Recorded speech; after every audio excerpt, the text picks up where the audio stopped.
Since we first launched the Wealth Report back in 2007, the global economy has been turbulent, to say the least. But even stuttering global GDP growth could not halt the rise of new wealth last year. In 2011, there were over 180,000 people globally with net assets of $30 million or more.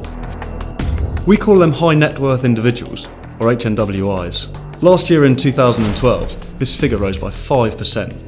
And over the next 10 years, we expect a staggering 50% rise in people breaking the $30 million wealth barrier, with a spread of wealth in 2022 becoming more equal between the West and the East. So, where do the world's very wealthiest live? Hong Kong has a billionaire population of 70 people. New York is next with 102, but London remains the key wealth hub with 118. We know the cities that really matter to the wealthy and influential. And when we asked advisors to 15,000 high net worth individuals to rank global cities in order of importance, the Asia Pacific region, with 4 entries, has the tightest grip on the top 10. London comes out on top. In 10 years' time, London will still be in the number 1 spot, but Singapore will have overtaken New York. Just how is this increasing wealth being spent? Property has retained its attraction, accounting for nearly a quarter of HNWI's investment portfolios, and they are set to increase their spending in this area.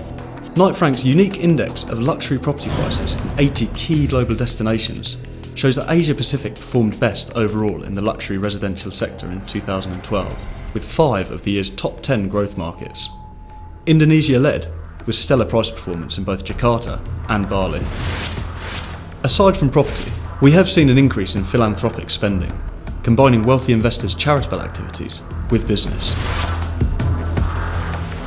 There is also rising interest in investments of passion, in areas such as art, fine wine and classic cars. Much of this wealth creation is set to happen in the world's emerging economic powerhouses, with Latin America boasting the fastest growth in HNWIs alongside Asia between now and 2022. For now, London and New York are still considered the most important cities for the super rich. But for how long?